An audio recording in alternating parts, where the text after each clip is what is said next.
Chào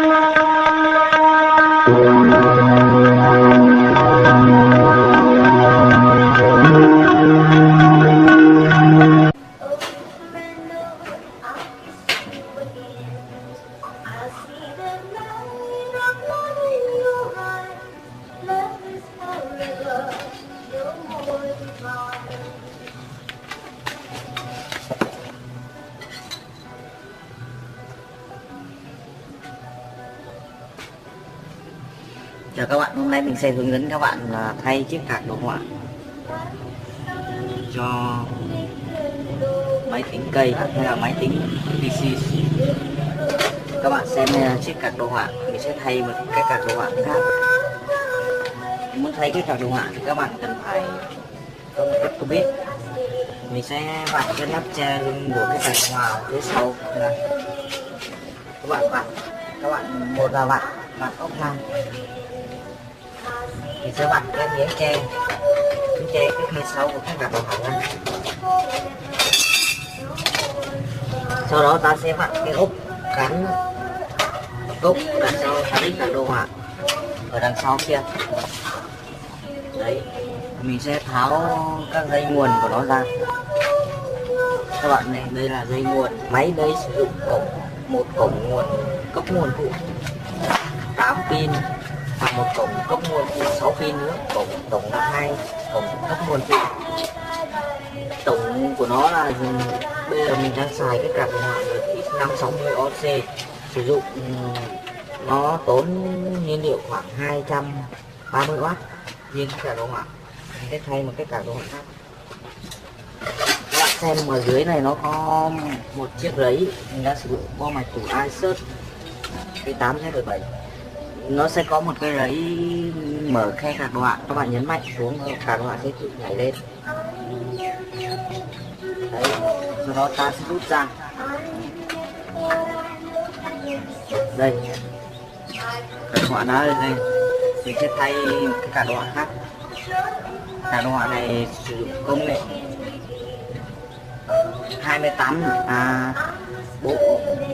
45 nanomet. Mình sẽ sử dụng cái card hãng MSI.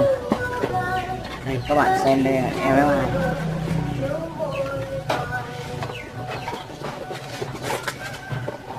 Còn đủ phụ kiện.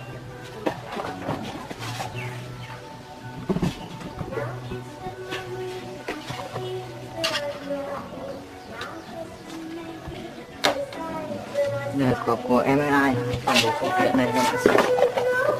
Mình sẽ gắn card đồ họa. Đây, cái card đồ họa này của MSI 7850 1GB DRAM bản OC. Mình thử chạy cái card này. Cái card này nó sẽ tốn nguồn của nó sẽ chỉ sử dụng một nguồn, cổng cấp nguồn phụ là giảm đi.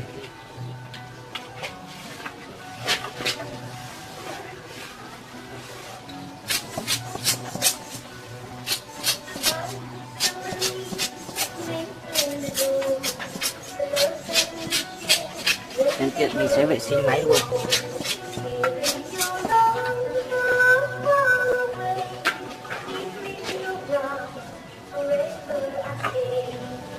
Cho mình thì máy khi ta nên vệ sinh thì thường xuyên khoảng 3 đến 6 tháng vệ sinh một lần vào một ngày.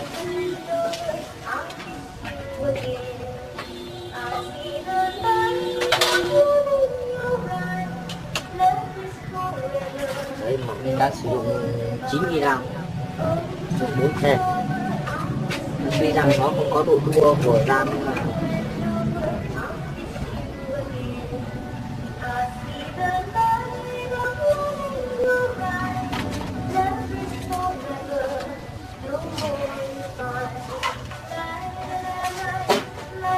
đây các bạn vệ sinh luôn cả RAM cho nó.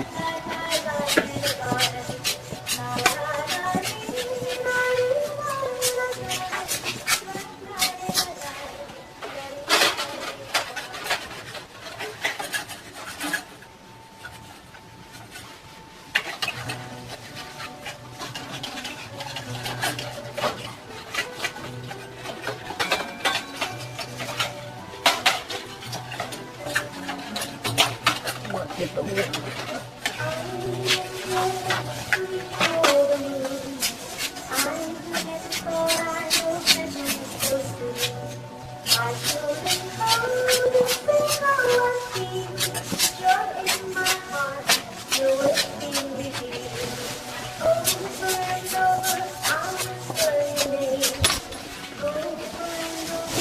Rồi bây giờ mình sẽ gắn chiếc card này vào các bạn, rất nhỏ gọn. Đây các bạn, nó nhỏ hơn một tí so với cái card kia và nó chỉ tốn điện thì rất ít. Đây mình sẽ lắp vào, mình cũng lắp vào tương tự như cái card của cái hãng GTX kia. Mình sẽ nhấn mạnh xuống.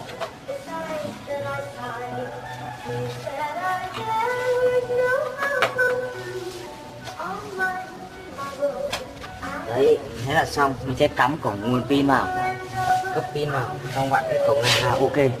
Bây giờ muốn tháo ra các bạn cũng chỉ đẩy nhẹ nó là lên thôi mà. Đấy. Thế là xong. Cảm ơn các bạn đã theo dõi video này.